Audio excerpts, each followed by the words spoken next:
Or you know when you meet someone that's just like so painfully posh, it's like, how are you a real person? I say that as a fellow lobstery. So I wish people knew the Queen, because then maybe I'd have half a chance of meeting the Queen. See where this goes.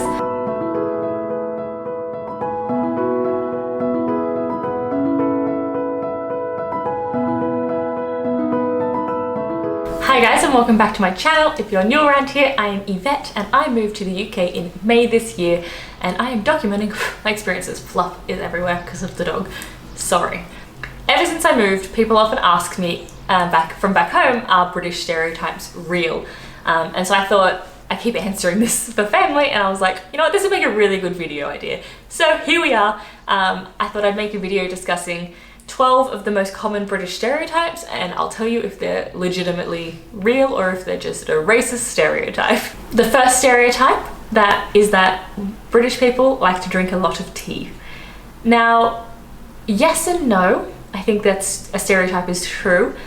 I think, yes, British people do like to drink tea. At all my work meetings, they'll say, would you like a glass of water or would you like a cup of tea? However, the way that people carry on is kind of like British people are running around with like flasks of tea everywhere and all that. I'm like, it's not that crazy. And I honestly think they drink equal amounts coffee and tea. It's almost like, I could be completely wrong, but from my work anyway, is that people come into work, make a coffee to get through the day, and then maybe in the evening have a tea. Not so much like TTT, although I'm sure there are people like that, but that's my general.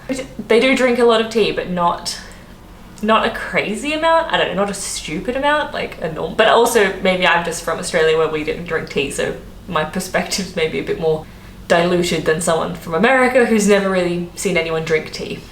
The second stereotype I wish was true, but is sadly not, is that everyone is friends with the Queen.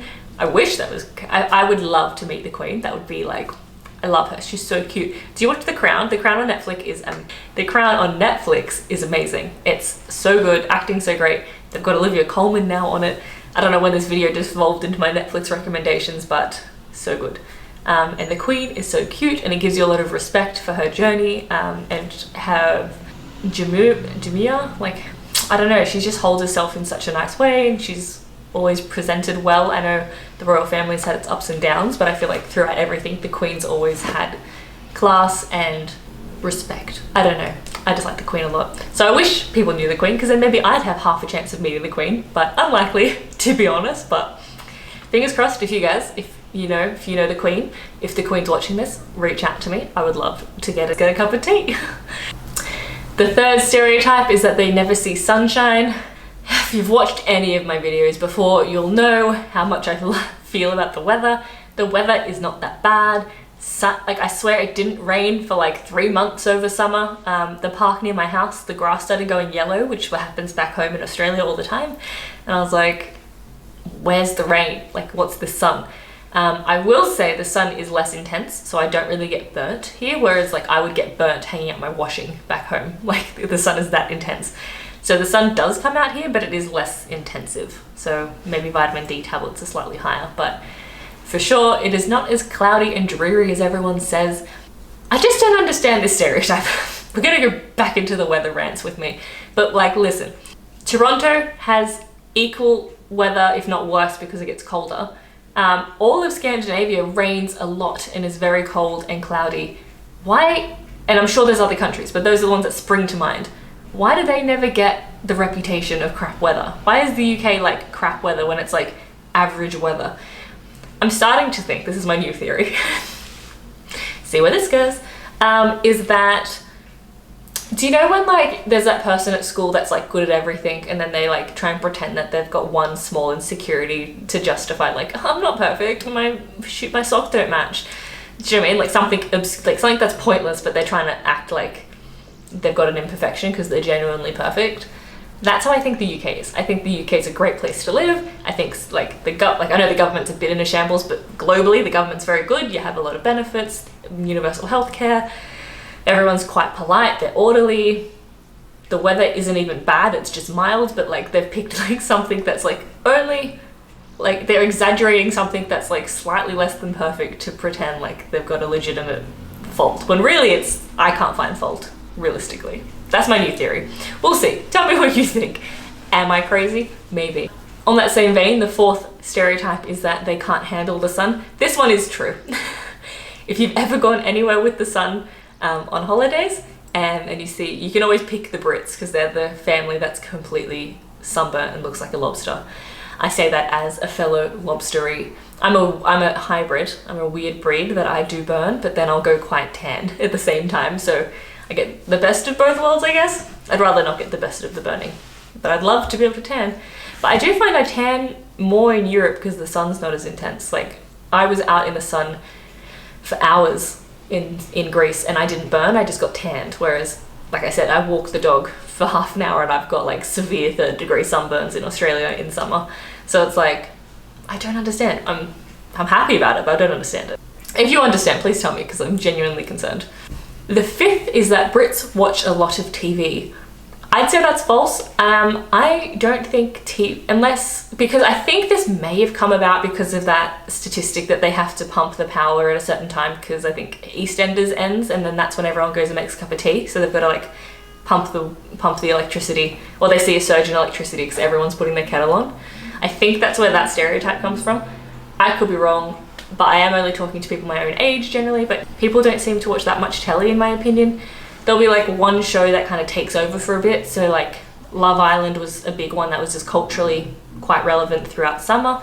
But other than that, I think they're pretty normal. Like all the people I talk to anyway, like, you know, the usual things like Netflix, YouTube, etc. But not, I don't know, just doesn't seem more than anywhere else I've been.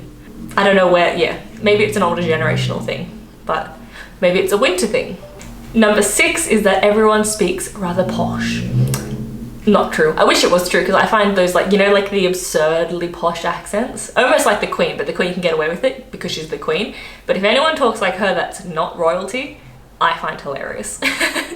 I've seen them on like game shows and that, and I think what is it, Made in Chelsea? I haven't watched a proper episode. It was just on in the background once, and they sound hilarious to me. They just sound, it almost sounds fake. Like when you hear sometimes an American or Australian putting on a fake British accent, they sound like that. And that's what I find very funny, because I would argue, and I'm sure, I reckon you guys would agree with me, that the majority of the Brits don't sound posh, you know? Like, particularly like Scottish has its own accent, Welsh has its own accent, and they aren't considered what like Western English speaking people would consider like a posh accent. They consider the Queen. I know that's what they mean by this question. And like, obviously there's like Geordies and Scouse accents, there's so many, and none of those are considered posh. They mean the Queen. But yeah, they don't, but it's so much funnier when they do. Or, you know, when you meet someone that's just like so painfully posh, it's like, how are you a real person? They're the hilarious ones. But yeah, sadly not true, but also not sad because you get like more variety, and I'm all about the variety of life. Number 7 is that everyone's mad about football. I would say that's relatively true, and I come from a pretty sports heavy culture. The good thing with the UK, everyone's crazy about sports, but no one trashes their own city as far as I'm aware. So like back home there's a suburb called Bankstown, and they won the NRL or whatever, and then they got so excited that they trashed their own suburb. I'm like, you won and you're breaking your own things. It makes no sense to me. I haven't seen that here, but I could be completely wrong. I have driven past Arsenal Stadium on a game day, chaos. And also on Twitter, all the trends are all football on Sundays, like every time. So like everyone supports a team. Even if you don't support a team, you've got to have a team just to say you support. So I would say they are crazy about football and cricket, and everyone tries to talk to me about cricket because Australia, but I'm like, you got zero chance of me knowing anything about cricket. Number 8, they love a good drink. I think so, and to be honest, I quite like the Brits' attitude to drinking, because coming from Australia, they're quite pro drinking as well. I think they're a bit more extreme, and I think America's quite repressed with their drinking. Like it doesn't take much for you to be considered an alcoholic in America, whereas like, I don't even know how far you'd have to push yourself in Australia to get considered an alcoholic. Like, I think you'd have to lose your house before they're like, maybe he's got a problem. But like, you definitely had warning signs before that. So I think the UK is actually like a happy medium of like, knows how to have fun, not completely functioning alcoholics like all of Australia. So yeah, I think they're quite good. They do love a drink, like they do like to drink this. I guess the stereotype is true because they enjoy drinking. I don't know, I could be wrong, but I feel like it's more of a summer thing, like it's more of a social thing here. So in summer, people will be out standing outside pubs or in beer gardens, enjoying a drink in the sun or in the evening, because it's nice and warm, versus like drinking in winter. So maybe that's why I think it's more of like a well-adjusted thing, is that it's more social, less at home. As far as I know, I'm not in everyone's homes. Correct me if I'm wrong. Australia, it's like, does this actually, you tell me now, in Australia, I would say it is the most middle-class thing to have a second fridge in the garage full of beers. Everyone has it. I didn't, because my dad's more of a wine man, but everyone I knew had a second fridge in the garage just for alcohol. And that screams problem to me. But maybe that's the same here. You tell me. Number 9, everyone is polite. I say yes, and I live in London, so I'm in the capital of like the rudeness, and I still think people are pretty polite here. Not that Australia is impolite, but just the way people respect order and like processes here, I think is quite good. No one cuts in line, and if they do, everyone like in uproar about it. Like we're all on the same page in terms of order and rules, and I really enjoy that. And I think as far as like a capitalist society, we're pretty getting very deep. We're very collective here. There's a big focus on the collective good, like Japan, but not quite as much as that, but you know what I mean? Like at the end of the day, everyone wants everyone to be happy. There's not so much dog eat dog here. Which is similar to Australia. It's like have a fair go kind of thing, but Australia is like only if you're white. Number 10, that the Brits have terrible food. I disagree. Firstly, when I ate meat and I was like all about the meat and dairy, British food was like my favorite thing because I didn't like vegetables, and British food is like pastry, yes thank you, and meat at the time, yes thank you. It was like amazing, like meat pies, shepherd's pies, sausage rolls, Cornish pasties. It's all like just meat and bread, and I'm like, they're my favorite things. Sick, hectic, yes please. Like no problems here. So I always thought British food was good beforehand. Coming over as vegan, vegetarian, a bit harder because there is so much meat. I will say London's very good though. There's always an option, and I like, specific to London, there's a lot of variety of food, like every cuisine you could get. Like there's Ethiopian, Vietnamese, Japanese, Chinese, everything you could ever want is here. So you can get whatever food you want, or you can eat British food.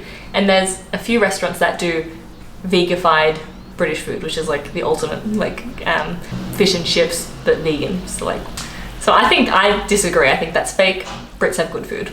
Number 11, everyone lives in a castle or a cottage. I wish that were true. I love them.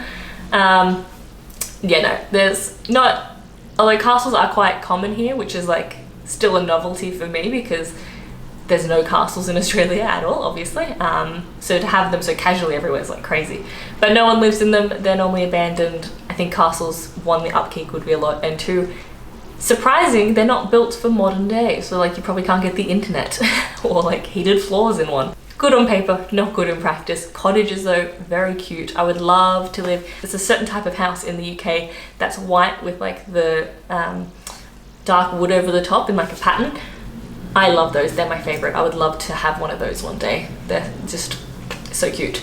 I think no matter what house I get in the future, I'm just gonna paint it and put them on, make it look like a little Germanish cottage. I want it to look like the 7 dwarfs could walk out at any minute. That's what I want as a house. Number 12, Brits are emotionally stunted. So this one I think's half true and half not, because it depends on who you mean. Because some people, they'll tell you how they feel, but then other people are quite repressed and like don't want to talk about it and will just like kind of roll their eyes and shake their head.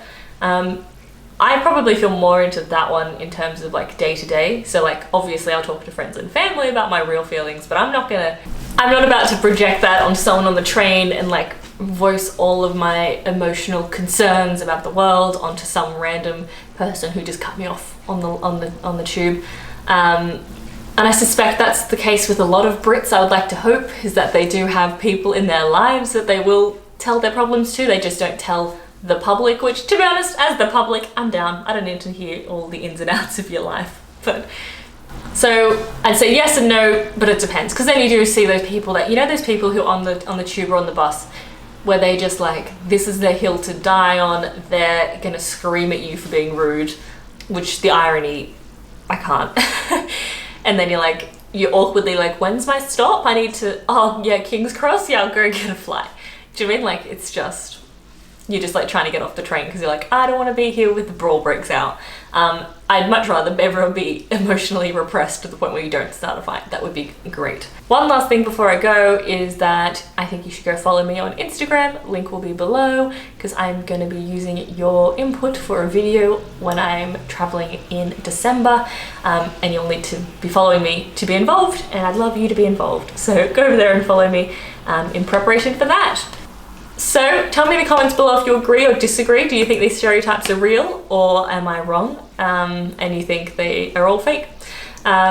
Give this video a thumbs up if you enjoyed it, and remember to hit subscribe so I can see you next time. And thank you so much for watching. I'll see you next time.